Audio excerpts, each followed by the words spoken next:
Welcome to Coach's Corner, one and all. It is Thursday, October 2nd. We are live from my home and at Corby's Irish Pub in South Bend. It's a hopping night there at Corby's, so you're going to hear hopefully some crowd participation. That'd be great. We've got baseball playoffs are all set and going. Let's see. The Bears look like world beaters. A.D. Mitchell cost the Colts a game. And I don't know. We'll see what else we can get into right after this on Coach's Corner.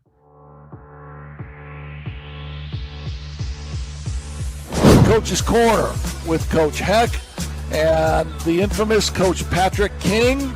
Some of the stuff we say. We're not responsible for our actions. No, we're sober. In essence, and you could tell me to shut the hell up, but in essence, you got chemo face, right? I got chemo face.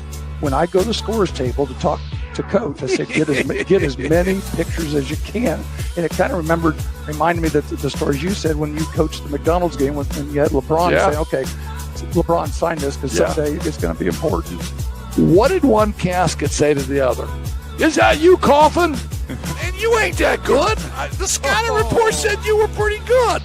You ain't that good. Coach's Corner with Heck and King live at Corby's Irish Pub in South Bend is brought to you by Tony Letcher with Health Markets Insurance, On Funeral Homes in Mishawaka, Rick's Driving School in Mishawaka, and the Harbor Group Planned Wealth down in Anderson. If you're on YouTube, make sure and subscribe to the channel and like the video and comment in the chat. Now here's Heck and King.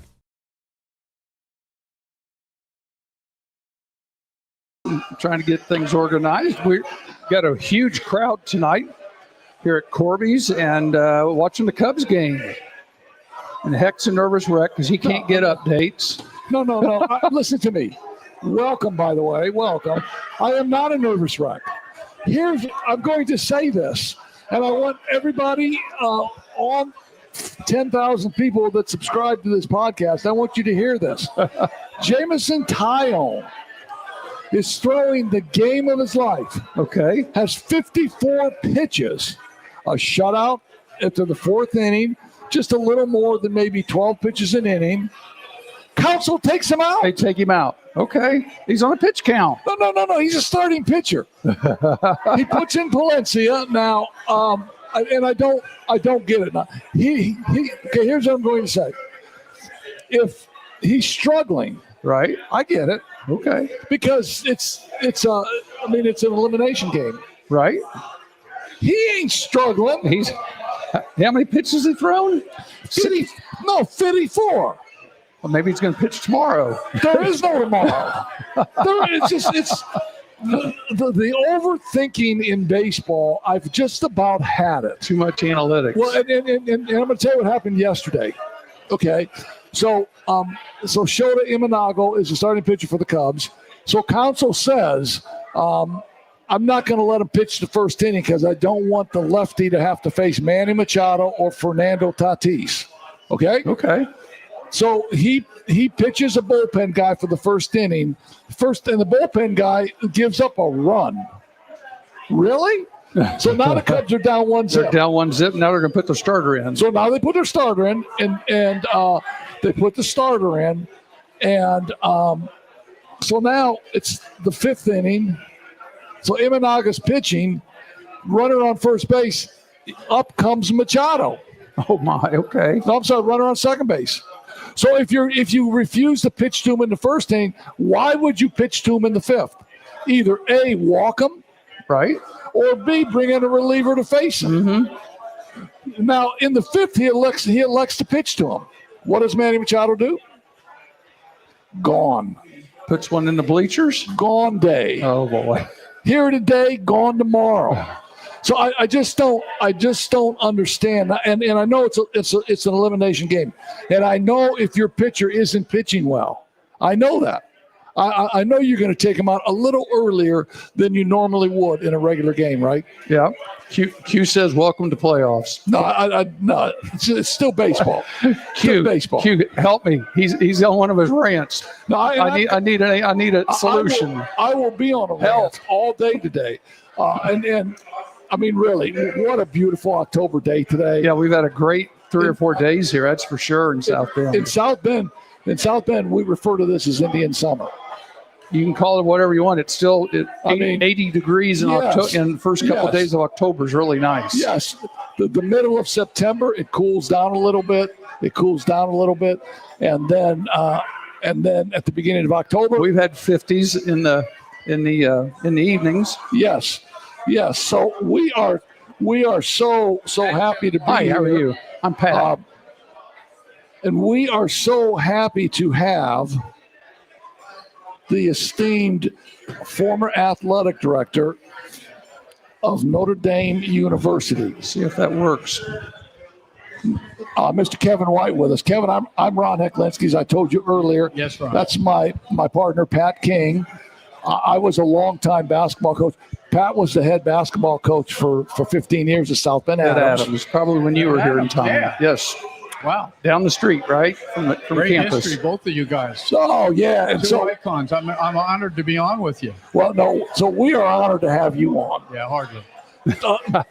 Tell us a little bit about yourself, your tenure at Notre Dame. What years were you here from? Talk about that a little bit. Yeah, I came to Notre Dame from Arizona State, and I was at ND from 2000 to 2008. Wow. And then I was the AD at Duke from 2008 to 2021. And I'm in my 5th year teaching at the Fuqua School of Business at Duke. And this is my last year teaching. And my 44th year teaching an MBA class in sports management. So I've done it a long time. Yes. As my kids say, much longer than I should have. Well, no, because every day that you went to work, you enjoyed it.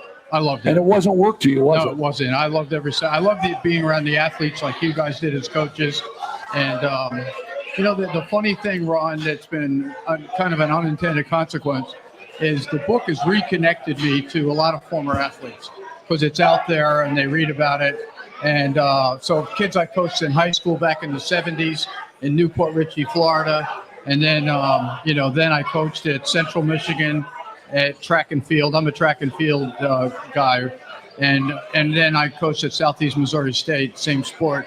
And then 38 years as an AD.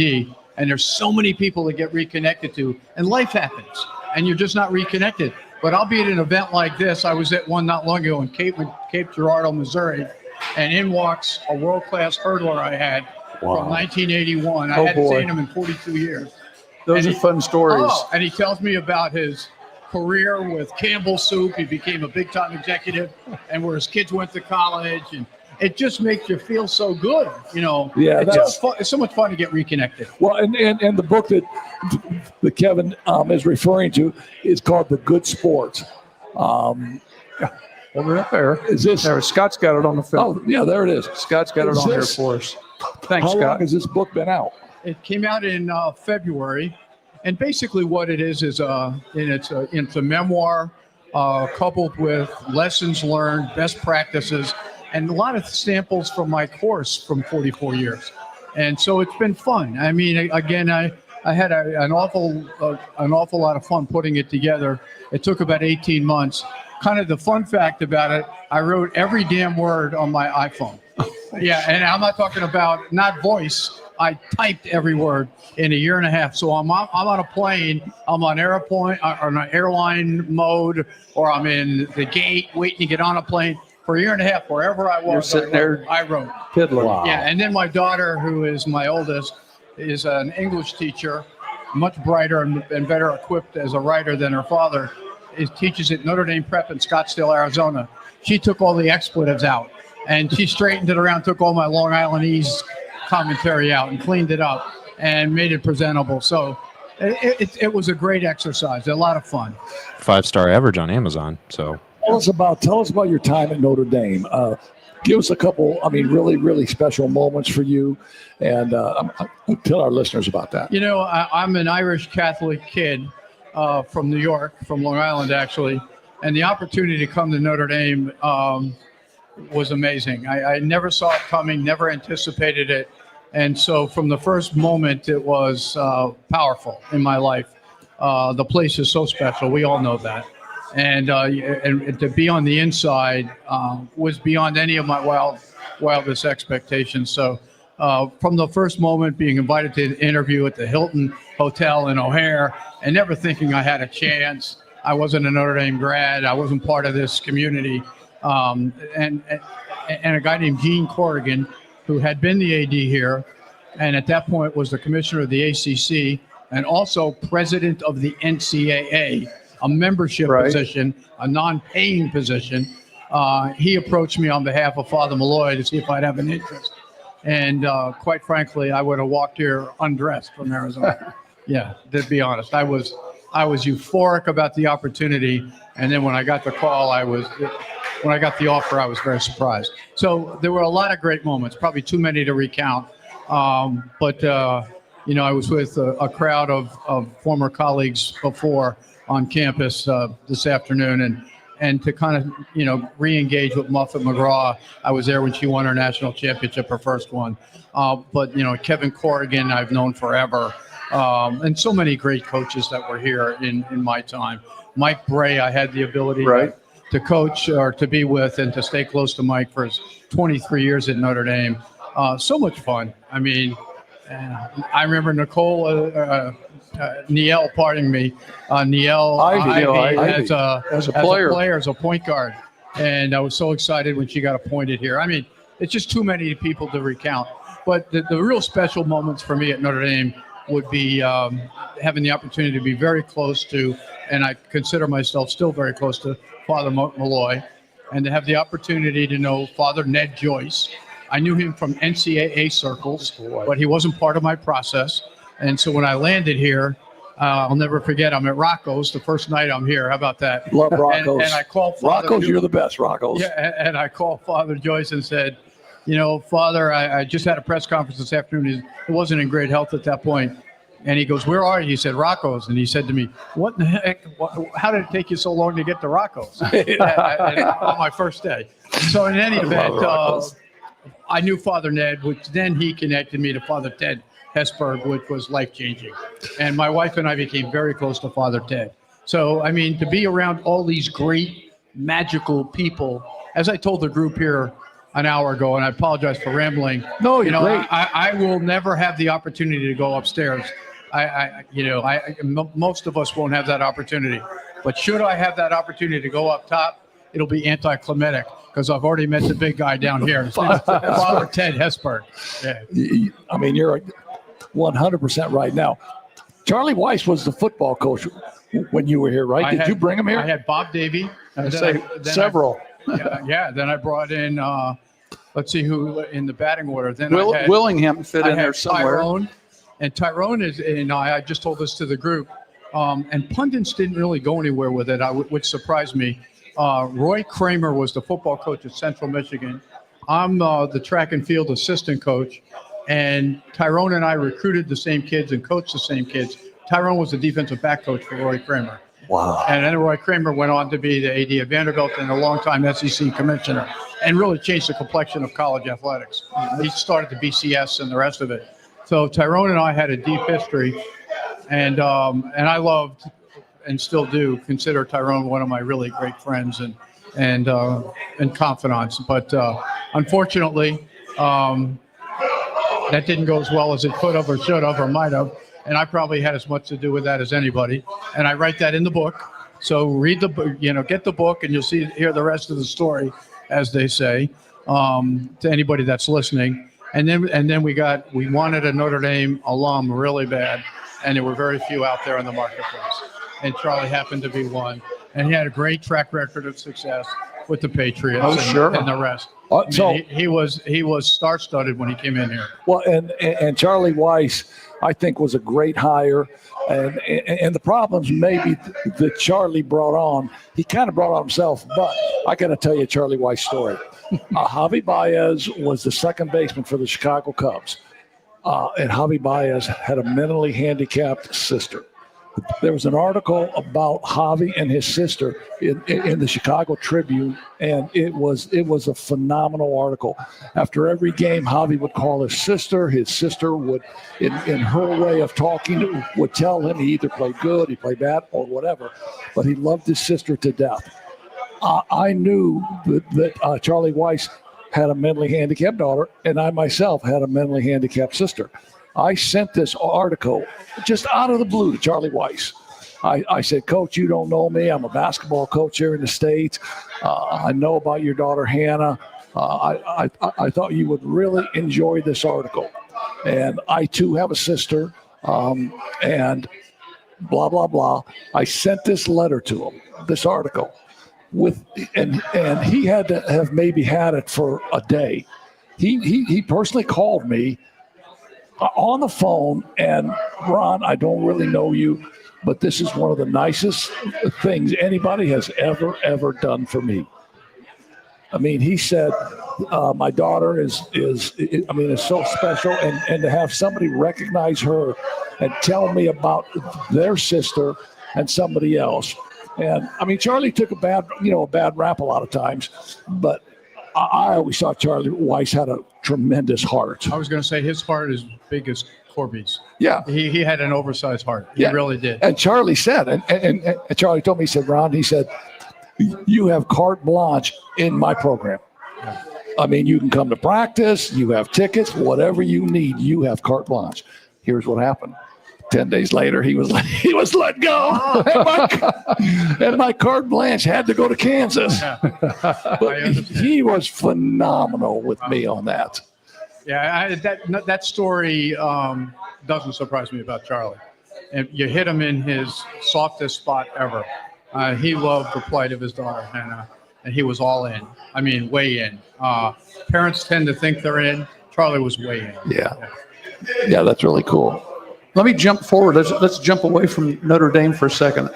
How was the stories of working with Coach K at Duke? Mike and I had a brilliant relationship, really, and it kind of came out of my hiring Mike Ray at Notre Dame. And Mike had been an 8-year assistant at Duke, and I didn't know Mike Krzyzewski, but we knew of each other, and I just loved. I mean, he's the best of all time, and in his own way, he's so damn bright. Leadership theorists talk about there's 4 characteristics of a great leader. One, you got to be very empathetic, got to be task oriented. But the third one, I think, is really hard to quantify or qualify. Is great leaders are adaptable, flexible, and situational. That's Mike K in its entirety. I mean, he reinvented himself from decade to decade, from season to season, actually from game to game, and sometimes within a game. I mean, he just is he is an absolute wizard, really smart guy. So I learned a lot watching Mike work. Yeah, but he's the great, I guess the guy. How do I say it? The guy that could reinvent himself when it had to happen, and he did it, as I said, brilliantly. He's really something, and he's a great guy. He's another guy that is, and again, very empathetic, and everybody around him gets the best of him every single day. And he's a big team first guy, and the kids pick up on that, and that's where this whole brotherhood thing comes from. It's a team first culture. And that's what he coaches. Well, we saw that in the Olympics when he took a bunch of pros, and it's unusual when a college coach can have that kind of success. There was just a couple that have done that. Yeah, he's one of them. And I was around those Olympic teams, and there were 11 of them. Mm-hmm. He won 11 championships and 5 gold medals. But he had that ability to bring people together and to make the culture team first. And he did that at Duke for all those years, all those decades. Mike Bray's first coaching job, do you know where it was? He was at DeMatha at one point as an assistant with Morgan Wooten. Yeah. At DeMatha High School. Yeah. So I have a liver transplant in August, 29 years ago. Morgan Wooten had a liver transplant, I want to say maybe in May. Okay. At the same time. So Morgan Wooten and I got to be really, really good friends. And in 1997, we decided to play a basketball game at the MCI Center, and all the money would be for organ donation awareness. Wow. Morgan's team, Keith Bogans was one of the guards. Joe Forte, a number 1 draft pick for the Celtics, was the other guard. His team finished 33-1 that year in the national champ. His only loss came to Anderson High School Oh, I'd be darned. in the organ donation game. Oh my God. And Mike Bray in South Bend here. Then when I would come back, Mike Bray would always say, "I mean, what a game, Hack! Yeah. What a game!" Yeah. And Morgan Wooten was the absolute best. Yeah, I've never had the honor to meet Morgan, but heard so many stories about him from Mike Bray and others. But Perry Clark was somebody I had at Tulane. Yes. who was a big Morgan guy too. And so anybody who'd been with him became a lifelong disciple and held him in the highest regard. So you're here tonight doing a book signing. I did it over on the campus and had 150 former staffers and people from the university. It was so much fun. But again, my book isn't rocket science. It's a memoir, and it's coupled with best practices and maybe lessons learned over a 38 years as an AD and 9 years as a coach. And that's all it is. But it's been so much fun to put it together. I'd have to be honest about that. Well, communication at the top of your list when you're dealing with the coaches and the administrative staff. Communication is relationships and communication go hand in hand, and being anticipatory is another pretty big thing. And having, I actually wrote a piece and the gentleman's right here, Len Clark. Dr. Len Clark wrote a book. It just came out in the last couple of days. Vision, Values, and Victories, Notre Dame Style Leadership. And I had a book event, not unlike the one I had today in Dublin, Ireland, at the Lord Mayor's house. I'm very Irish, and they were very kind to me, and they hosted this book event at the Lord Mayor's house, and it's called The Mansion in Dublin. And I met Len, and Len was in the midst of finalizing this book that I have in front of you. And he had asked if I could write like a chapter on Monk Malloy's leadership style, which I was so honored that he asked me, and I couldn't wait to do it. So that's in here as well. But that's a book that all Notre Dame fans and people around South Bend should get a hold of. Vision, Values, and Victories. And so when you finish the good sport, don't be bored for too long. Jump into the Vision, Values, and Victories. And by the way, we're not that far from Christmas. So think about some of these things. Yeah. I mean, what a special place Notre Dame holds in your heart, right? Oh, you got to be kidding. I mean, I have two sons that graduated from here, and our whole family's in college athletics. I don't know if you know that, but my oldest daughter is this person here, Maureen Treadway. Okay. And she's a teacher at Notre Dame Prep in Scottsdale, Arizona, and she is a writer by design, and she actually was a poet and a lot of Irish poetry. And then she helped me get all the expletives out and all the crazy language out, as I said earlier. And then I have a son that's the head basketball coach at Georgia. Yes. Mike White. Mike White. And then he just got a contract extension, was just announced, 6 years. I'm thrilled about that as the grandparent of 5 kids that have got to get through college. And then I have a son, Danny White, who's the AD at the University of Tennessee. Yes. And then I have a son, Brian White, that's the AD at Florida Atlantic University. And my youngest was a Duke swimmer, a lawyer, and she was a 6-year assistant AD at SMU. And she just went home to her 2 little ones. So this crazy business has become our family business, and Notre Dame's had a lot to do with that. Well, I mean, it's your legacy. I mean, when your children understand what you do and they look up to you and they know how good you are at it, and they say, I want to be like Dad. Yeah. Are you kidding me? Yeah. I mean, you couldn't talk your son out of coaching, could you? I basketball coach. I sent him, Ron, I sent him to Wall Street one summer, and he never learned how to spell Dow. Yeah, I mean, I can tell you. I mean, our guys were all in, and all I kept telling them, you got to find something else to do for a living. This is a crazy business. And now it's become really crazy. As only we know. You guys talk about this, I'm sure, every week, but it's crazy. I mean, it's not sustainable, and it's chaotic as hell. And we had 117 or 16 years of a pretty good enterprise that continued to grow and evolve. And now we're in a very awkward place. And it can never go back, can it? I don't think it can. I think when you're permissive and you give a lot of stuff away, you can't pull them back. You're going right to court. You go to court, you're going to lose. Yeah, exactly. And the only thing I think they can do is have some type of a number, a cap. Yeah. And you can't, the rich SEC people can't go way above the cap. I mean, everybody's got to stay there. Yeah. But I don't know if that could happen. I don't know if you can legislate that with the legal system that we all live in. I think at this point you try to put a terrible metaphor, but you try to put toothpaste back in the tooth, you're going to court and you're going to lose. The NCAA hasn't won a lawsuit yet, and they're not going to lose. Yeah. They're not going to win one looking forward.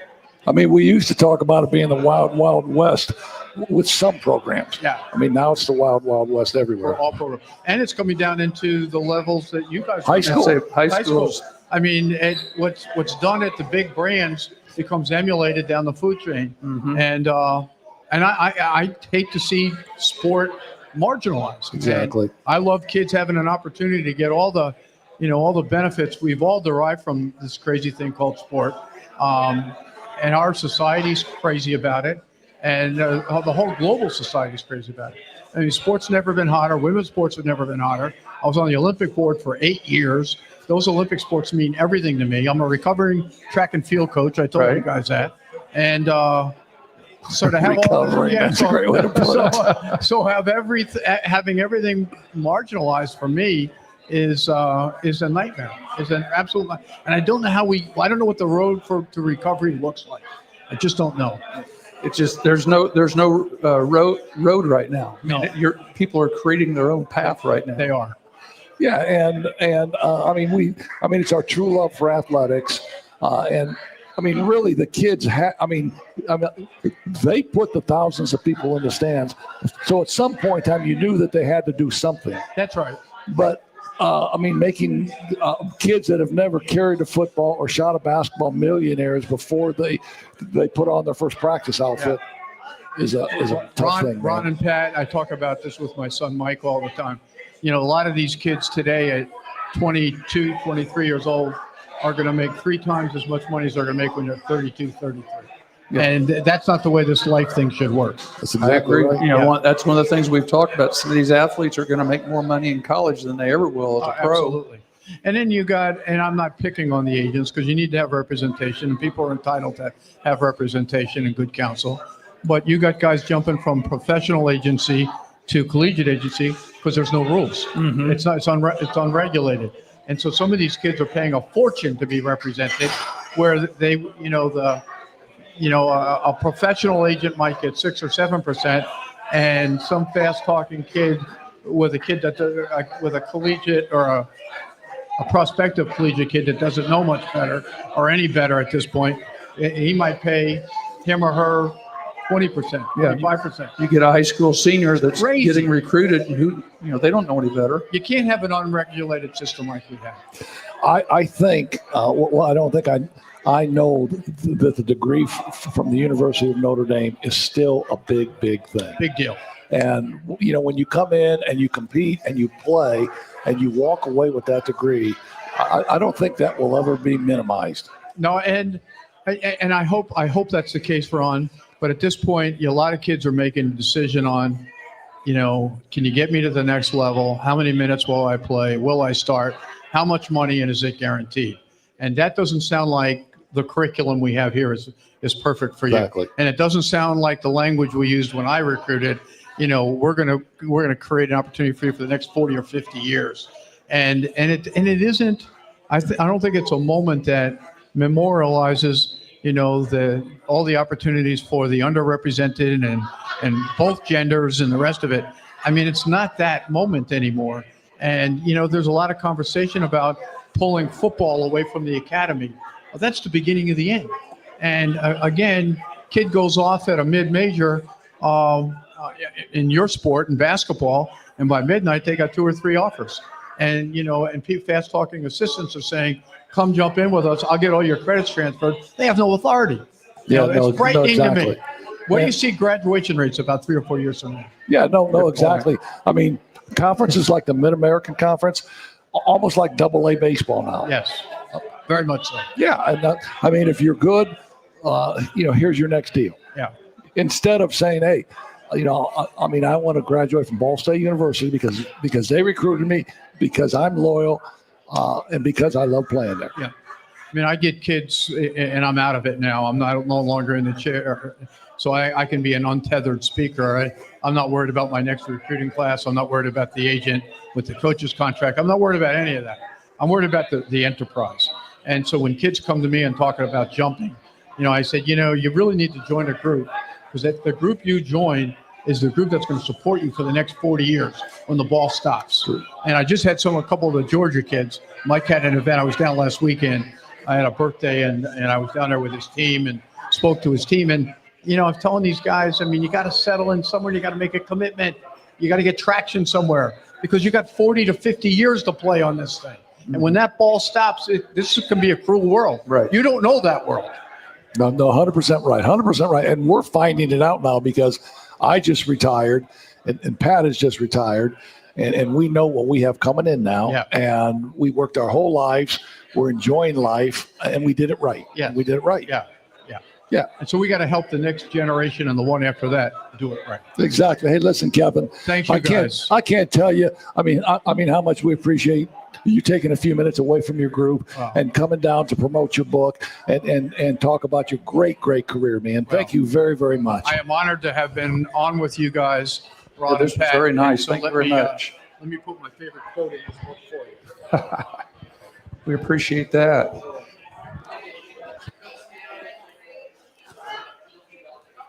Well, this was just we knew you were going to be in town. We just didn't remember which week. So this was fantastic that you were in this week. Go buy the book. It's on Amazon. On here. $28 on Amazon. You can have it by tomorrow. Glenn to Glenn. It's 99 cents on Audible. My mother's favorite was Rockette. Really? And then she was her big stage, and then she became a big band singer, and her big stage song was "Oh Danny Boy." So that's what we got here, from Glenn to Glenn. Oh, man. Sounds great to me. We get personalized copies here. Thank you, guys. That's beautiful. All right, Kevin. Thank you very, very much. Keep talking the gospel. And good luck. Sounds to you. great. Thank you very much. Okay. Thank you, Pat. Appreciate it. Scott, you want to take us to a break? Yeah, I think that's a good time. Thanks to Kevin. I didn't put the pieces together that he was Mike White's dad, the coach at Georgia. That's pretty cool. Yes. We will. Unbelievable. Yeah, His good other stuff. son's the AD at Arizona, right? How about that? So we will. Athletic director family. Yeah, I am currently eating some trail mix, so we'll be right back after this. Looking to get your driver's license? Frick's Driving School in Mishawaka makes it easy with the Indiana State Driving Exam in-house for just $65. No formal driver's education is required. If you're 16 years and 270 days old, which is like 9 months, and have held an Indiana learner's permit for at least 180 days, which is like 6 months, you're eligible. Frick's provides the vehicle. All you need to do is bring a ride to and from the office. The exam only takes about 20 minutes, and you can walk out with your official Indiana driver's license. To schedule, call 574-256-0650 or visit fricksdrivered.com. Finding private health insurance can be stressful. What if it didn't have to be? I'm Tony Letcher, licensed insurance agent. I prefer to personally meet with my clients so I can get a better understanding of your needs and budget. I can even review your current coverage. I don't want you to be my client today. I want you to be my client forever. Call Tony Letcher today to schedule your free consultation or visit tletcher.com. Hahn Funeral Homes, located at 505 West 8th Street in Mishawaka, continues a proud tradition built on one promise of family serving families. With deep roots in the community, Hahn Funeral Homes offers traditional burial, cremation services, and now pet cremation options, providing compassionate care for every member of the family. Families in Mishawaka have long trusted Hahn's to guide them with dignity, understanding, and personal attention through life's most difficult moments. For more information, visit them online at hahnfuneralhomes.com or call 574-255-1474. Hahn Funeral Homes, a family serving families. Thinking about retirement, Harbor Group Planned Wealth helps you answer the big questions like when to draw Social Security, how to manage investment risk, and what health insurance might cost. Wondering if you can earn part-time income after 62 without losing benefits, or if retiring could actually feel like getting a raise? They've got answers and a plan to guide you. Call the Harbor Group at 765-393-1074 or visit harborgroup, HARBER.com. That's harborgroup.com.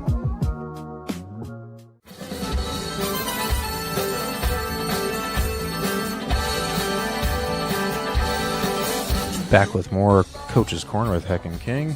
Thanks as always to the Black Sedan Band for the music coming in and out of these breaks.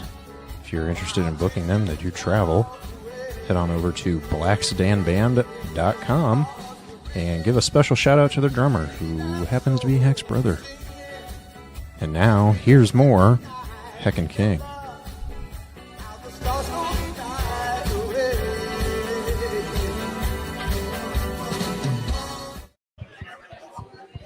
Hey, we are back.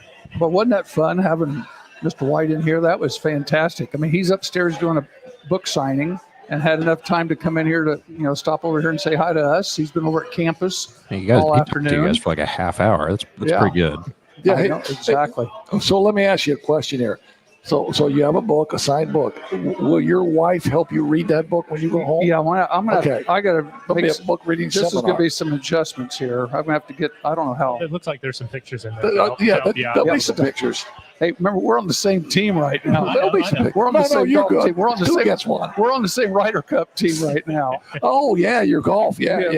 We got a little 3-week Ryder Cup going out here. That was a lot of fun. We were on the Oh same my team. goodness. Yeah, just the different formats. Hopefully You it don't goes realize better how than it did for the difficult U.S. team. Alternate shot is until you actually Oh, do really? it. It is unbelievably I mean, difficult. so why is that difficult? So it's I mean, kind of like, too, what you saw with, take, for example, like Scotty Scheffler, for example. In singles, his record is fantastic. If you look at Tiger Woods, he's 4-2-1 and in singles matches in the Ryder Cup. 4-0-2 in the Ryder Cup.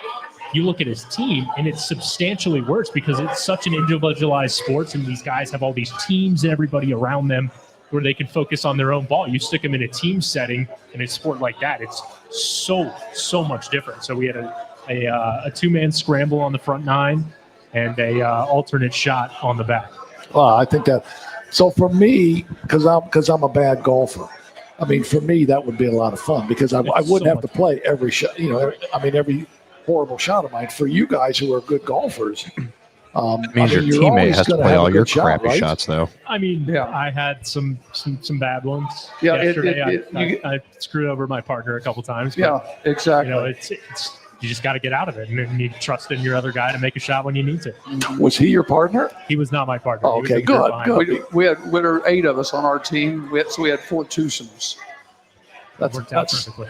That You ever is really watch great. And Champ? the weather's been amazing. It It's was been beautiful. amazing to do Sunset that. Coming down there right at the end on 18 is Yeah, that's really cool. Yeah, at 7:15, it was getting dark.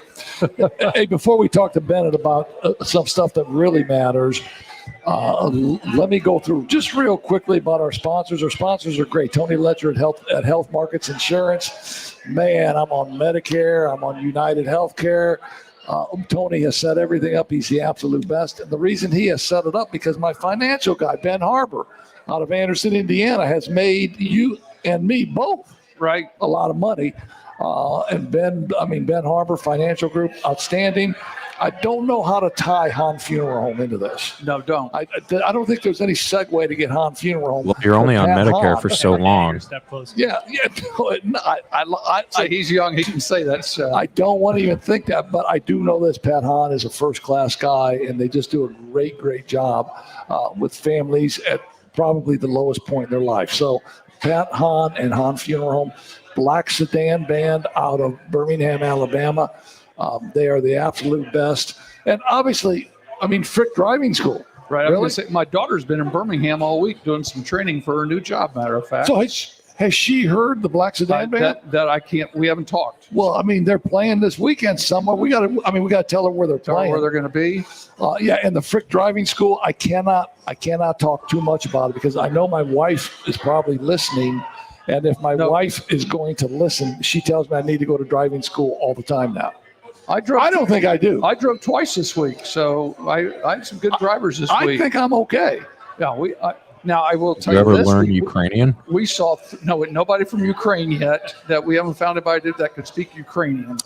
But yeah, the driver's ed went well this week. We avoided 3 different accidents. We saw one happen. Cool. Good. But we didn't cause it. Cool. So when I broke my neck, I had a hard time turning left. So wherever I and I wouldn't tell my wife this because she would never let me drive. So anytime I was driving somewhere, I had to figure out how to get there with only right turns. It took me 10 minutes to get home from Martin's, and I lived 2 minutes away. Right? Yeah. Honey, what took you so long? I had to figure out right turns, how to get, and then You had to come up Twickenham, take a ride on Douglas Road. and then I had to back into the driveway because I couldn't. That's the only way I could get in. Hey, but we have the great Bennett Wise with us here. Just a phenomenal sportscaster, sports reporter, knows everything there is, does a lot of great human interest stories. And we were just talking off the air a little bit. You talked to about St. Joe football a little bit, right? I And did, talked yeah. about Charlie Gruey. Charlie Gruey, yeah, an unbelievable story. 8th grade, playing basketball competitively, and hurts his knee. He recovers a little bit, gets fine, playing in the driveway with some friends, jumps up, comes down. He said he completely shredded his knee. Those were his words in that regard, and had to miss his entire freshman year of sports. And for him, he's a big kid now. He's about 6'4", 215. I mean, he's an all-out athlete. And he described missing his freshman year as, that's what you go into high school looking for, is to play sports. And so he finally gets back into his sophomore year, playing in the Holy War for the JV team for the Huskies, and does it again. Same knee, tears it again. Has to go through the entire process. But what I loved about talking with him is his mindset for it was unbelievable. He said, I'm not going to be, he could have been a total pessimist about it. He took the opposite route. He said, I'm going to find a way to be even better. How can I attack the recovery process better? And it's really starting to show here. He was able to join the junior, as a junior, the basketball team through their state championship run. And now as a senior in football, kid's all over the place. I mean, He's good. He is making plays left But and you've seen right. him. Because I do the games. and I do the St. Joe games. And he's number 85. He's a defensive end. Maybe a hybrid linebacker type where he's always going to rush the passer. Last week, and I don't know if this is a state record. I'm not sure. 13. At 13 sacks against a really good Elkhart team. Yeah. And St. Joe won that game 21-14. And out of those 13 sacks, I know Charlie had 3 of them. Yeah, I mean, he was all over. I mean, that entire defense it's third in scoring defense in the state. I was going to say That's regardless of class too. nobody can score against them. Yeah, and they got Riley tomorrow night. I mean, I'll do that game, and then it sets up for their last game of the season in the NIC against Penn. St. Joe and Penn. Yeah, that is going to be. We get Penn Elkhart tomorrow, which has its own interesting storylines. Yes. Of course, Tayshawn Bardo, Penn transfer, Recruiting. finally eligible to play for 101, Elkhart. man. Yeah, we were just talking about that with Kevin White. Yeah. Yeah, he's finally back. He's looking great for Elkhart. I mean, they got a great quarterback in Micah Gerald too, who can get him the ball. Yeah, who as came a from cannon. Northridge. Northwood. Yeah, okay. Northwood. That's right. Wrong North. Yeah, wrong north. So yeah, they have a lot of talent. I love Alfonso Newbern, their running back. Their defense is large, but again, it comes down to, like in the St. Joe game, they had a lot of self-made mistakes that kind of cost them that game, and it was kind of more of a blowout than a 7-point game, if anything like that. Elkhart came back a little bit later, scored a couple touchdowns, but St. Joe dominated that game from start to finish. Kobe Ado was back in the game for St. Joe, right? Great linebacker, yes. Yeah, 52. great linebacker. Has been injured the last couple of weeks. And I know I talked to Ben Downey. I mean, they had some injuries going into that game. Yeah. And I mean, I don't know if they're healthy yet, but hopefully they will be healthy for their, the end of the season game against Penn, and then they just play in a really, really tough sectional. Brutal sectional. They got Mishawaka and Northwood and Northridge is in there as well. That's brutal. It's a tough schedule to go through. But when they played a lot of kind of show me games this year, and they've played up to it right now. And Penn is going to be that ultimate tester. I don't see how Penn loses the rest of the regular season. So when you get to that final week of the season, you got the NIC title on the line, potentially 2 undefeated teams if things go according to plan. It's exactly what you want in the last week of the regular season. And at Father Bly Field. Exactly. So I seem to think this will happen. I seem to think somewhere in the game, Father Bly will reach his big paw down from heaven and block a kick or something to preserve that win for the Huskies/Indians. So I do a coach's show once a month at St. Joe. This past month, the first show I did, I had the girls golf coach in. They won the sectional. Yep. And then I had Ben Downey in. Yeah. And there were and the principal is there, the AD is there, Stephen Anthony's there 2 or 3 times. I go, yeah, how about them St. Joe Indians, man? And I just go, stop. I apologize / Huskies. I know. Well, you were talking about in the Northern Lakes, you've got Mishawaka, Concord, and Warsaw. What's interesting is those guys, none of them are in the same division come tournament time. Right. And big one this week, too, in the NLC with Mishawaka and Warsaw. Yeah. So you could have a 3-team tie at the top of that league. Right. And Mishawaka still has Plymouth next week after Warsaw, and then they end the year with Wawasee. So they got to get through tomorrow, and it's I was looking looking at Plymouth's schedule. They may not win another game. Yeah, no, I mean, Mishawaka got to get through tomorrow, and they'll be tied for the conference lead. It'll just be with Mishawaka 2 to go. wins tomorrow. Correct. I mean, outright conference champion. Yeah. I mean, basically, that's the conference champion. have the route. Yeah, they're the only ones that are. Yes. They're 4-0. Everybody else is 3-1. Yeah. But what I find is interesting is come tourney time, those 3 are all, I would think. Of course, Mishawaka was St. Joe. We were just talking about that. But whoever wins that sectional, I'm thinking regional, semi-state. It's not unusual that they've been to the state finals here. Northwood was one year, Northridge 1 year. New Prairie was down there in the last 5 years, so they've all been there. Right, and it's you look at Mishawaka and St. Joe, the way that they're playing right now, you let them continually get better, as all these coaches like to say, is they could be extremely dangerous come playoffs. Well, and it's always, I mean, with any football and whatever level, high school, college, or at the NFL level, it's always about injuries. It's who's available to play. Right. And you just don't know on the high school level what's going to happen from week to week.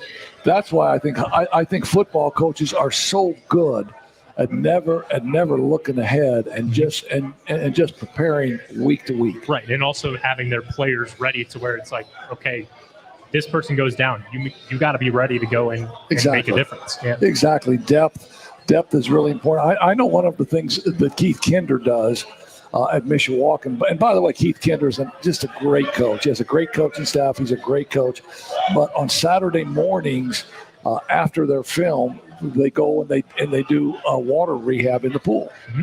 And I don't know if a lot of other high school coaches do that. Do you know? No, I've not heard that. I think it's a great idea. I do too. Just to get yourself loosened up again and do some of the water therapy. I mean, like when I was 6 or 7 years old, my brothers used to call it water therapy when they would dunk me in the pool and not let me up for 20 seconds. I know. Ronnie, it's water therapy. It's okay. Relax. I just know when I was at Adams coaching basketball, we'd go to the pool, but I'd have to give guys, life jackets to get in the shallow end. Yeah, we can't go. We can't swim. What's the matter with you? I just said, see that black line out there? Stay on this side of it. Yeah. Yeah, well, that's I mean, high school football coming down now. And it's awfully exciting then once you get into the state tournament part. Yeah, it's a completely different atmosphere. You can walk into any stadium, it doesn't matter which one it is, and you feel how different it is from the regular season. Yeah, the players feel it too. There's a certain energy level that all of these players come into the playoffs with, and it's one of the most unmatched feelings that you could possibly have in sports. So all the games that you take the helicopter to and you stop anyway. what's name me 2 of your favorite stadiums to go to. Oh man. Well, I gotta say I love the atmosphere at Jake Field. Obviously, we don't get that this year. What's the next best? They do a great job out at Fisher Field, man. Warsaw is always a tough place to play. I don't care who you are or what you are or anything like that. You go into that stadium, that one's always going to be tough. And then even Penn, too. It's one of the larger stadiums, and they pack that place, man. Mishawaka does a great job of always. I love the pregame in Mishawaka. Yeah, a great tradition there. That is so good. But so I don't know. I mean, you're probably too young to ever have covered a basketball game at the Wigwam in Anderson, right? I have not. No. Have you ever seen a game at the Wigwam? I have not. You talk about the pregame. It's been 12, 15 years. To me, stop for a second. To me, it was yesterday. I understand, because I can pull up the Wigwam dance right here, and it looks. Hey, that's yesterday. The last game in the Wigwam. We played Indianapolis Chittard. We were bad my last year there. Not very good. And Chittard was really good. And Chittard had two players that played at the University of Notre Dame on their basketball team. I'm unfamiliar.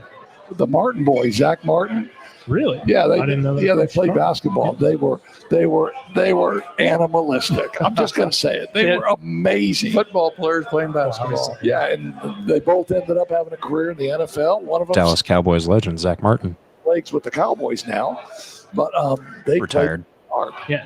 Oh wow. I mean, that's always been a historic program. It's always been great, and I think too, even just in the 40 years that I've been here, they've climbed in terms of classes. Or, they were winning, weren't they 1A not too long ago? Yes. Yeah, and they've already climbed up. They're, I believe, up to 3A. Yes. So sometime when you got nothing to do, and I know you're so busy. There's games everywhere. You got a great little girlfriend. You had her in here with you one time. And so when you have a night off, you're probably just hanging with her. But if you get 5 minutes to yourself sometime, pull up. Get on YouTube and pull up the Anderson Indian pregame. Okay. And then after you get done watching it, get a hold of me and tell me what you think.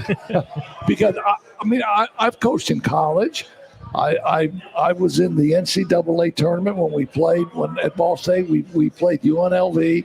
I've been in so many different venues, but there's nothing like when you played there. You understood it. I was in the locker room. I never got to see it for 3 years, but I've been there since. But there's nothing like it that has ever been close to it. I mean, first of all, the place seated 10,000, and back in the good days, there were 8,000 or 9,000 there. So do that for me and let me know what you think. I will. Does it play down there? Didn't you during semi-state?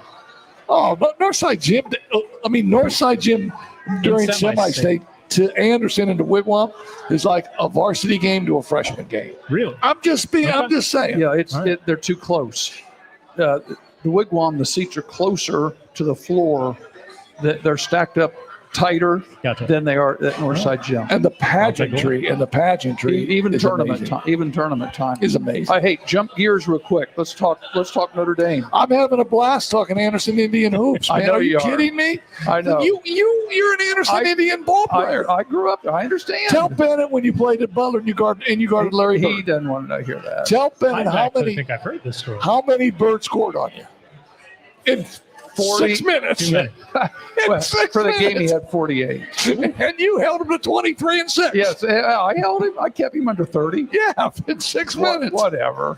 Hey, the story gets better every time he tells it. Oh, I love the story. Hey, did you didn't go to Fayetteville last week? One of these days, he's going to tell the story like it's Dan Dockich guarding Michael Jordan. No, that never happened. Yeah. No, I shall not. I was not Dockich guarding Jordan. I can't, because that one's. There's evidence to that one. Yeah. So let me throw something at you, because I was thinking about this today. Maybe I'm in left field. I don't know. I'm not sure that there's a lot of better quarterbacks out there than C.J. Carr right now. No, I would happily say he's a top 3 quarterback in college football. I mean, you look at just the way he conducts himself. That's the biggest thing for me. He's made 4 career starts? What? No, yeah. There's no way. It's the way he conducts himself, the poise. You can see it. I'm down on the field during games, and I look at him, and he is so calm. He takes a deep breath. I think I said this last time. He takes a deep breath almost before every play just to keep himself in the moment, and it makes a huge difference, and it rubs off to that entire offense. He's had a way to figure out how to slow the game down, like people talk about. Without question. Yeah. 22 for 30 last week, 354 yards, 2 TDs or maybe 1 TD, but his demeanor out there. He had 4 TDs last against Arkansas. Yeah. But just his demeanor and his way. I mean, if you're going to look at a quarterback at the Heisman level, why wouldn't C.J. Carr be in that mix? Because of the guy right behind him. That's why Jeremiah Love. I mean, I get that versatility too. It's true. It's a couple first games of the season. It's okay. We know what's around the kid, what's the kid got, and now you have to look at every single piece of this offense, no matter what, every single play, because they've done it in the RPO game where, okay, a Carr can pull it, he can throw it out. There's checks that he's starting to make, and Marcus Freeman made a good point of this after the Purdue game. He said during the Jordan Faison long bomb touchdown, there was a certain play call. He checked out of it himself. He goes, no, coach, I got it. Bang, long touchdown pass to Jordan Faison, and he's making these throws with such ease. And the most important thing, he has the protection to be able to go and have these decisions to make. That line has really shored itself up since game one. That's 100%. For sure. Yeah, and plus he's got the running game, which then allows him play action. Exactly. And play action is a quarterback's best friend. Well, 100%. Dem Brooks figuring out what he can do and what he can't do. Yeah, and I think I talked to you guys after the Miami game, and it was the same kind of thing. It's okay, let's get him out, get the ball out quickly. Let's just get him into the flow of the game. And they kind of got away from the running game. And then obviously that's come on with brute force over these last couple of games. And it obviously helps when you have probably the best running back room in the country and the best 1-2 punch in Jeremiah Love. So I mean, I'm a huge Bear fan, and I say if Jeremiah Love is there, okay. But if he's not there, Jadarian Price might be there, because I think both of those guys are just I think there's a chance to be good pros, don't running they? backs. Yeah, and they're the perfect complement to each other too, because Jeremiah is more the north-south, and what's the biggest stride that I've noticed with Jadarian Price is his ability to go north-south. Yeah, he loves to bounce to the outside, and that's his thing. He's really good. Get to the outside. He has the perfect amount of acceleration and speed out of breaks, and Price has gotten better at going downhill a little bit more. And it really doesn't matter what running back you have in that game. They can make you pay at any point. And we also saw it too. They're running a lot of 2 running back formations. So then you got that, and then you got Malachi Fields on the outside and Jaden Greathouse in the slot or on the outside. Faison. Yeah, it is the ultimate 1, 2, 3, 4, 5, 6, 7, 8 punch at any time. For them to put 42 on Arkansas in that first half, that was a statement. That was a statement. But, very well put. And I know both you guys will agree with me here. Offense is not the problem. Offense is not their problem. And the defense has gotten better. You can see it too with making strides. The communication's a little bit better. Yeah, they're got a couple of sacks here and there, but the pressure on the quarterback is really starting to make a difference, and you catch it in the secondary too. And I want to. What's really been great too is the freshmen that have been stepping up. I was getting ready to say, haven't a couple freshmen are getting more minutes, especially in the secondary? We saw is that right? Tate Johnson split into a starting role, taking over for Jalen Stroman, and obviously they're rotating in and out. They're both great players, but when you have a redshirt freshman like Tate Johnson, and then you can stick Mark Zachary and Dallas Golden in for Leonard Moore, who's missed the last 2 games and luckily is probable, Marcus Freeman said today, to play on Saturday. That is great because you get these freshmen reps and they are getting more confident. Zachary had a great pass break up against Purdue. You saw his confidence shine again against Arkansas, and that overall communication and just experience is really starting to show, and it obviously made some big plays against Arkansas. Last week we had my nephew on. My nephew was an assistant football coach at the University of Michigan, offensive coordinator at San Diego State, just a long-time college football coach. And the things that he said about Marcus Freeman and Marcus Freeman's ability to have a cool demeanor when things around him look like they're crumbling and how positive that Marcus Freeman is with his team was amazing to me. Yeah, and you can see it too in his press conferences. The way he goes, we can fight or flight, or we can go and attack, and it's contagious because you can see how much it rubs off with his coaches and with his players and everybody on his staff. How much that belief of we could crumble. About 2 losses, we can. Our playoff chances are dead. It's not even the case at all, and they know that. But they've taken the right approach of, okay, what do we need to do this week to win? What do we need to do this week to win? And Freeman said, too, that starts a lot with C.J. Carr, and he's thinking. You don't play real well. I mean, I've had teams that were number 1 in the state, and we were supposed to do this, supposed to do that, but we didn't start out well. And then from a coaching standpoint, it backs you into a corner.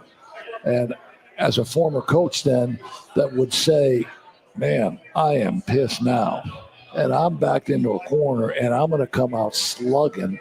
And I tried to make that point to my nephew about that. I thought Marcus Freeman was so good with that last year when they got beat. He was backed into a corner, and he came out slugging, and his team represented that. But he told me, he said, no, he said Marcus Freeman is like that all the time. 100%. And you got to take into account, too, the 2 losses, they're not Northern Illinois. It's the number 3 team in the country right now. In 3 plays, Miami. Maybe 3 plays, right? Right, exactly. And same thing with A&M, who's vaulted into the top. I believe they're number 6 this week. Those are quality losses, and they've only done it by a margin of 4 points. I mean, that's not going to hurt you in the long run, and they have the right attitude and approach in terms of Marcus Freeman and how he needs his team to get to play here over these next however much left in the season. Tell us about Boise State now. I mean, give us a little scouting report on Boise State. Yeah, Maddox Madsen, great quarterback, can do it with both his legs and his arm. Obviously has a ton of experience, played last year in the college football playoff. And obviously there's no Ashton Genty, that bell cow running back who can, try and go win you a Heisman, but what they've just done wears you down, man. I saw him against the Bears. Just wears hits and hits and hits. One guy couldn't bring him down. Yeah, and From Frisco, Texas. it was unbelievable Right down the to road. watch him against the Bears. Right down the road. First true breakout game, so that was kind of nice to see out of a rookie. And his running back coach, Dylan McCullough. Really? From Miami. Well, he went to Miami, Ohio, but obviously here at Notre Dame the last few years coaching up these guys. But when it comes to replacing Genty for Boise State, they've kind of done it by committee. They have 3 different guys. All of them carry the ball, and they all have that little different skill set to make it a little bit more interesting, where it's 3 to take over for 1 instead of 1 replacing 3. And so their offense is still great. I watched them against App State over the weekend, and they're methodic. Their defense plays violently. It's kind of similar and a really good, I don't even want to call them a group of 4 program because they're really not. They have the most wins out of any group of 4 teams since I believe 2005 or 2007. They're a quality program. They win 10 or 11 games every year. Yeah, exactly. And they have a great defense. We'll see if Jaden Mickey, the former Notre Dame cornerback, he's listed as a game time decision, got to do a really bad collision and has a concussion right now, but it seemed more optimistic from Spencer Danielson yesterday and today that there's a chance he could play. And I know he would get a warm reception from everybody on Notre Dame sideline and everybody in Notre Dame Stadium. I'm just hoping that Boise State, when they come into the stadium on Saturday, is a little confused with the green grass, right? As opposed to the blue stuff. Hey, where's the bluegrass? That's a good point. That's a good point. So where will you be on game time? What's your Saturday look like? My Saturday, I will be celebrating a wedding of one of my longtime friends. So this will be the one game of the year that I miss. You're missing the whole thing. I am missing. I think I remember you talking about that yesterday. Okay. Yeah, I will. Unfortunately, this will be the only game all year that I miss. Yeah. Will you go to the future road games? Will you guys go to any of those in person? It is the plan to go to Pitt right now. Okay. It's an easy drive. Stanford's up in the air. Just got to see where everything's at. Depends on 2 losses or more, right? Yeah, a lot of logistics that go into that one. Also over Thanksgiving, so that one's always tough. And then Boston College, we will not be there. Well, I don't think there's anything in my thought process that says that Notre Dame can't run the table, and I'm not even looking at it like Notre Dame running the table. I mean, like my thought is true coach speak like yours. It's one at a time, man. Right. We got to play Boise State. So speaking of Boise State, you want to go so are you going to be around Saturday? I think so. Let's go. Still got a few things to iron out. Do I need to call your wife again? No, Tell her. Grandma isn't feeling well. We may have to make a trip to Alexandria this weekend. All right. Well, I'll call Becky and see if she can make it without you. Well, we're going tailgating. We'll see. All right. So listen, I got it. So come up. before you I'll take jump his off place. here, before you jump off here, I gotta let you go to show you what we got so far. The top of the A. Oh, our Cubbies are leading 3-0. Oh, that's good insurance run there. Yeah, I like it. I like it. Thank you so much for Did like taking 15 minutes ago with a live update. So is your girlfriend here with you tonight? She is not. No. All I'll be right. meeting her shortly. Well, get out of here and go meet her, man. Thanks. Hey, Thanks for coming I'm in. playing Sunday, so I can maybe play a little better on Wednesday. I like it. That's Get my that plan. practice in. Let's get our team a win. Yeah, we've got a 2-point lead right now. We're up 5-3. All right. We got 2 more weeks. All right. Well, good luck to you guys. Appreciate it. That's our that's our big event for the month of October. No, it's not. You got sports. You're calling football games. He's doing games. He's going to a wedding. That's my Wednesday afternoon, though. He is going to pull up stuff on the wigwam, aren't you? I will. All right, man. All right. That's the great Bennett Wise, and we thank him for coming in, talking about the Irish, talking some high school stuff. Really knowledgeable. A great friend of this show, man. Great friend of the show. Scott, why don't you take us out to break, and we'll come back. We'll talk some NFL, some not for long. There we go. Sounds good. Thinking about retirement, Harbor Group Planned Wealth helps you answer the big questions like when to draw Social Security, how to manage investment risk, and what health insurance might cost. Wondering if you can earn part-time income after 62 without losing benefits, or if retiring could actually feel like getting a raise. They've got answers and a plan to guide you. Call the Harbor Group at 765-393-1074 or visit harborgroup.com. That's harborgroup.com.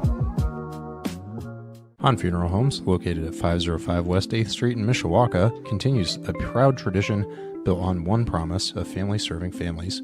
With deep roots in the community, Han Funeral Homes offers traditional burial, cremation services, and now pet cremation options, providing compassionate care for every member of the family. Families in Mishawaka have long trusted Hans to guide them with dignity, understanding, and personal attention through life's most difficult moments. For more information, visit them online at hanfuneralhomes.com or call 574-255-1474. Han Funeral Homes, a family serving families. Medicare plans can be confusing, but they don't have to be. I'm Tony Ledger, licensed insurance agent. I can help you compare your options because I'm appointed with many nationally recognized carriers. With my help, you can find the coverage that fits your needs and budget. I don't want you to be my client today. I want you to be my client forever. Call Tony Ledger today to schedule your free consultation or visit tledger.com. Looking to hit the road with confidence? Frick's Driving School in Mishawaka has been helping drivers of all ages gain the skills they need for a lifetime of safe driving. With experienced, patient instructors, including our very own Pat King, and flexible scheduling options, Frick's makes learning to drive easy and stress-free. Whether you're a first-time driver or need a refresher like our own Ron Heklinski, Frick's has you covered. Plus, for just $65, they offer the state driving exam in-house. No need to go anywhere else. Visit fricksdrivered.com or you can call 574-256-0650 to get started today. Back again with more Coach's Corner. Shout out, as always, to the Black Sedan Band, now in their... Well, they've been with us since the start. We'll just say that. They do travel, so if you're interested in booking a great cover band, go to blacksedanband.com, or you can check them out on YouTube after you're done watching us, of course. Now here's more Heck and King.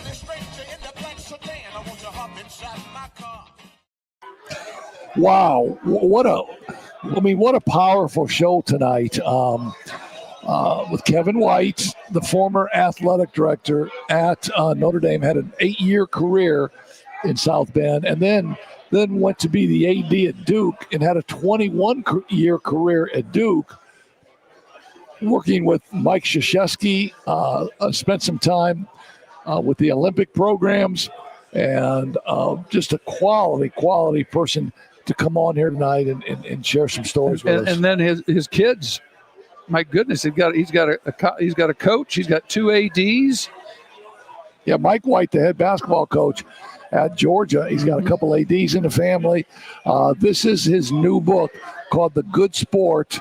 Kind of a lot of his memoirs and his coaching stops. He told us tonight he's a track and field guy, and he started coaching at Central Michigan University, and then got into athletic administration. So please get on Amazon, order The Good Sport with Kevin White, and he was doing a book signing today. He came down tonight and obviously autographed a couple of our books for us. Got us autographed. Scott said they're like $28 maybe on Amazon. I think the physical copy of it is maybe $25. It's 99 cents on Audible on Amazon. If your audiobooks are more your flavor. Yeah, so hey, we had some good college football games last week. Indiana University is kind of the flavor now in college football, basically in the Big Ten, and in the Big Ten, obviously Ohio State. Sure. Oregon's really, really good in the Big Ten. But Indiana University, through Curt Cignetti and some of the things that he has said. But here's the deal, Pat. He's backed him up. Yes. I don't think there's been a run of Indiana University football quite like this. And people may say that Curt Cignetti is brash. And I think it all stems from his introductory press conference when they asked him the question, well, he said, Google me. Yeah. He said, Google me, and all you're going to see is I win. But, now we're into another season, and they're still winning. 5-0. With a whole new cast of characters. 5-0. We had the great Jeff Hecklinski on last week, a former college football coach in a lot of different places. He told us, he let us in on the secret. One of the hardest places to play ever is at Iowa University. And Indiana goes to Iowa. They found out, didn't they? Yeah, no, they score in the fourth quarter to win the game 20-15. Yeah, a big play because it was a grinded out game, and all of a sudden, boom, they broke one, and they're up, one touchdown and hung on. As much as people love to rip on Kirk Ferentz at Iowa for not having any offense, there is some weird mojo at that stadium whenever good teams go to Iowa. It's kind of like going to Logansport for basketball. So listen to me. I'm having a great day. The Cubs are knocking on plastic. Okay, playing good. Now you make me think of that Felix the cat in the middle of the gym at Logansport. And you make me bring up my story of when Eddie Schilling was coaching there, and I'm not even going there. I'm not going there. You just keep going. Hey, next week, you know who IU plays? They're off this week. You know who IU has next week? They've got a bye this week. Yeah. So they got 2 weeks to get ready for Oregon at Eugene, don't they? And you know what's really stupid is that game is at 2:30. You know what game is also going on at 2:30 next week? I think the Bulls play an exhibition game at 2:30. Who plays at 2:30, Scott? The Red River shootout against who? Red River. Oh, Texas OU is next. That's next week. I remember the State Fair. OU Oregon. I couldn't remember if it was this weekend or next weekend. It's next week. Okay. State Fair is going on. Come on down and see Big Tex, everybody. Oh, you can do that. You fly all over the place. You're like a world traveler, man. I think I've been to the State Fair once. That's one of those places you don't go to because it's just too crowded. But it's right there at the Cotton Bowl. The Cotton Bowl and the Fairgrounds is all in the same place. Really? It's in Fair Park. Mm-hmm. Really? Yeah. The old original Cotton Bowl is at Fair Park. And they renovated it, so I think it's supposed to be a lot better experience this year because I used to hear horror stories about the bathrooms. The Cotton Bowl behind the scenes is not very well kept. It's kind of like the old. It's like they only use it once a year. Yeah, but so. I play high school games there. I mean, Monica and I would always take our kids down to the Indiana State Fair. Right. And one of the funniest things that we always did every year is we would go look at the animals, and the boys always said, "Dad, can you take us where the pigs are?" And I'd say, "Why?" They'd say, "The balls on those pigs are like freaking volleyballs." And we would go to the barns where the hogs are and stuff. Oh, dear. Just stop me. Well, I'm looking at the Big Ten schedules. There's really no big marquee game. Minnesota at Ohio State. I mean, who cares? That point spread's got to be 23.5. 15. What is it? 23.5. 23. Yeah. Okay. Michigan State, Nebraska, Washington, Maryland. The big one this weekend is Miami and Florida State. Yeah. Miami, obviously that's Florida a Big State, Ten. The ACC. I know. And we want Miami to keep winning. Texas A&M and Miami to keep winning. SEC, Texas at Florida, Vanderbilt has their rematch at Alabama after last year. Alabama is not going to let that happen a second time. I'm glad that the game is at Alabama because they still haven't found the crossbars at Vanderbilt Stadium. Yeah, they're in the river. They're in the Cumberland River. I know. Clark Lee doing a great job there, isn't he? Yeah. Hey, let's go back to last week, because for the first week and a half or so of the college football season, everybody in Tuscaloosa wanted to run Kalen DeBoer out of town. Right. And then they go in and beat Georgia at Georgia. I mean, so did he get a reprieve? Program momentum, after losing to Florida State, who doesn't really look all that great anymore. I don't know. Watch out for Alabama. But also, why don't we talk about Kirby Smart against Alabama the way we do Ryan Day against the team up north? Because Kirby Smart's only 2-9 against Alabama. I thought he was 1-6. He might be 1-7. Something like that. Yeah. I think he's one for. I know why we don't talk about it, because Lou Holtz doesn't make any comments about it. That's why. That's why. You know, Lou Holtz is 90 years old. He's never seen Notre Dame beat Ohio State. I can't believe we haven't talked about Arkansas to date. I'll be right back. Because after the game, I think maybe Tuesday, Sam Pittman, the head coach at Arkansas, who had been there for maybe 5 or 6 years, was fired. They fired. Yeah, Notre Dame got a coach fired. Yeah, but I think the bigger story in Arkansas is they hired the offensive coordinator, Bobby Petrino, to take over as an interim coach. But they had one stipulation. You can't ride a motorcycle? Cannot ride a motorcycle. And if you do get in an accident and you got a female staffer on the back of the motorcycle with you, you have to say she was on there. Because you got in the motorcycle wreck. That's an old story. Well, the girl ran off. Hey, you got to go, honey. I'm married. You got to go. Oh, man. I mean, everything. Like we've always said, get fired for anything except losing. Yeah, but what goes around comes around, right? He's back. He's back, man. And I think he's a good coach. I think everybody would agree with that. And he got rid of some other people. I think he got rid of defensive assistants. He said adios. Yes. Adios. Well, hey, we need to talk about your Bears. Well, here's what I'm going to say. And Scott, here's what I'm going to say, too. Maybe the Dallas Cowboys weren't as bad as we thought they were. As Dennis Green once said when he coached the Vikings, the Bears were who we thought they were. But maybe the Cowboys were a little bit better than what we thought they were, because they go on a Monday. Was it a Monday night or Sunday night? And they play the Packers. Sunday night ball game. They play the Packers tremendously, 40-40. I went to bed. Yeah, they end up in a tie. I went to bed. So maybe the Cowboys weren't as bad. Maybe the Bears might have been just a tad bit better than we thought they were. They went out to Vegas last week. They go out to Vegas and played the Raiders. The Raiders are always going to be the Raiders. Max Crosby looked like a super villain if you were a Bear. He was all over the field early. And late in the game, the Raiders take the lead. Now it's on, last 6 minutes of the game. Now it comes down to Caleb Williams, who's the number one, obviously, draft pick 2 years ago. And some people said he was the best quarterback. Some people said Jay Daniels was the best quarterback. But if you're the QB1, now with 6 minutes left, you got to drive your team down. You got to go win the game, and that's exactly what QB1 did, Caleb Williams. So a lot of the pundits that were against Caleb Williams then came out and said, he's getting a little better. And maybe the fact that he does have a big-time head coach who's an offensive guy leading him, maybe that's the reason. Well, and we saw the thing I saw was a lot of the business on the bench. They showed him on the bench during the close game, and he was always communicating with someone, whether it was one of the wide receivers or the coach.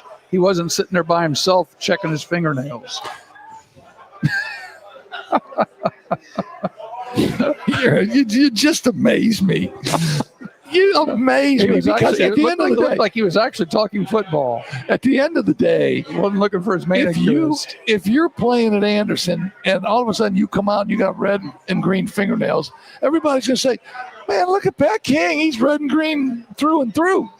I don't think there was enough sugar in the building for that to happen. Yeah, I don't think so either, man. I think, and here's what Sean King said. Sean King was an ex-quarterback in the National Football League, and he was breaking down Caleb Williams 2 weeks ago, and he said, this is exactly what he said. He said, Caleb, get rid of the fingernail polish, because when you make a mistake and things don't go well for you, that's all they're going to talk about. Mm-hmm. And it's hard being a quarterback in the NFL. Yeah. It's a very difficult job. So don't give him another reason. Exactly. I thought it was great advice. And I did notice he did not have fingernail polish on. Broncos, There you go. Hey, the Raiders come to Indianapolis this week. So they get to travel this way. So there's a 1:00 game Sunday. Well, I sincerely hope Geno's. Well, I mean, not for the Colts factor, but for the Raiders factor. I hope Geno Smith has an understanding of who he's throwing the football to. Yeah, 3 interceptions against the Bears, right? That's true. And the Colts found out going out west wasn't real easy. They took it on the chin late. I hope A.D. Mitchell remembers to hold on to the ball. Well, I'm surprised that is that his name, Mitchell, number 10 for the Colts. I'm surprised he still has a job. I said leave him at the airport. Actually, don't even let him get on the bus to the airport. I would have told him to find a different way home. He cost them 2 touchdowns last week. Yeah, I know. That's tough, though. I mean, and it was so obvious. I mean, the one, he drops the ball at the half-yard line and chases it out of the end zone, and then he gets a holding penalty on the go-ahead touchdown in the fourth quarter. So, those were some of the thoughts that we've got with that. So we're gonna have the great Kenny Peterson jump on for about the last couple minutes here. The mayor of New Carlisle is going to come in here. What's up, man? He could give us a report on Amazon. Are they going to build those Section 8 apartments out there on Timothy Road? I have not heard anything yet, but your login audience is just now taking a nosedive. I'll tell you that. Those numbers are dropping faster than my stock portfolio right now. No, tell us about New Prairie. What do you want to know? New Prairie had a big W. We had a heart. Yeah, it was a heart stopper last week. Talk about it. I'll tell you, a heck of a ball game, and you got to give them a lot of credit. I mean, they were down 12-0 in the first quarter, 20-7 late in the second quarter, and I'm standing there thinking, boy, here we go again. And I really thought the game turned on it. They had a big kickoff return that got them deep into Riley territory. Then they scored right before the half, and we were kind of wondering, Pat was commenting about why they were running the clock down as much as they were. And then they score and they get a 2-point conversion. So it's 20-15. They come out second half. They get the ball right back. They score again. It's 22-20. And now it's a battle the rest of the way. And then he basically went through in the final minutes and threw all the poker chips into the 3-1. Yeah, as long as it's just one. Yeah. Anyway, as my heart started to sink there. So late in the game, they called a screen pass, middle screen, and they threw it to Kress, and he took it in for the score. They were able to hang on and win, but that was a big win for them. It was a big win for them. It's a huge win because, when you don't win, there's a lot of different emotions, a lot of different feelings that can set into a team. Oh, sure. And it's a new coach. He's implementing his ways of coaching. There's a big fragment of New Prairie people that have had great coaches there, right? Oh yeah, absolutely. Yes. And now you start to doubt the new coach, and now you get a big dub. And And, Right. and reality is when you're as young, when you don't have as many seniors on your roster and you're playing in the league you're playing in, it's going to be rough. And that's the case right now with them. But Yeah, because they've got Marion tomorrow. which all of a sudden that game kind of looks very interesting, I think, Pat. Yeah, I mean that's it. And it's more homecoming. interesting than it was 2 weeks ago. Yeah, and that's New Prairie's homecoming tomorrow night. But that's going to be an interesting game Well, because there's 5 teams in the conference now that have 1-3 records. yeah, and what happened last Friday night really surprised me. Take nothing away from Washington. Yeah, Washington beats Mishawaka Marion, and I mean let's face it, those were bad losses for Riley, and it was a bad loss for Mishawaka Marion. Yeah. Those were bad losses. Yeah, So- without question. So that should be a real interesting game, and So we'll be there. we've got three. We're going 3 places. You and I will be at New Prairie. Where John is. John Bremen? is at. Somebody's going to Bremen. WC. And somebody else is Okay, going. what does WC mean? Who cares? Who cares? Who cares? Now, I hope John's not listening because I'm going to go to his tailgate on Saturday. Yeah, you better say something You better nice say to something John. nice, yeah. You'll be getting fat burgers. So Yeah. Oh, looks like somebody's going to get tossed here. Well, I think we got a strikeout. I think Yep. there's one out now for the Cubbies. you can't go argue balls and strikes. Yeah. Yeah, you know what's Hey, nice I haven't is been watching the And game I'm at all. gonna- and I'm going to be at St. Joe with St. Joe versus Riley. Yes. St. Joe coming off of that tremendous outing against Elkhart with 13 sacks. Scott. You got, 13 sacks, and that defense, I'll tell you what, it's going to be interesting if everything holds to form. If they're able to take care of business the next 2 weeks, that Week 9 game over here could be a lot of fun. Oh, exactly. I think so too. I was just going to mention Scott was here a couple weeks ago. Scott, the bar here is full. No one's paying any attention to us, but we've got our speaker going so everybody can hear us. They can hear us, but there's no sound on the TVs. So they're listening to us and watching the Cubs, which is an interesting Hey, I phenomena haven't here. been watching the game. Well, I They think have this 13 place is. They have they 13 hits. Have they stranded a crap load of people on base? Oh gosh, yes, they have. They left the bases loaded in the second inning when they had a chance to blow it open, and now it's basically anybody that's got an arm left is out there throwing in the 9th inning. Yeah, but anyway, this has been a great show, Pat. We've got a couple of great guests. We got the great mayor of New Carlisle, Kenny Peterson. Anyway, let's cut this. So you can go watch the end of the game. Yeah. Watch this game. You guys are the absolute best. Thanks for jumping on, Big Dog.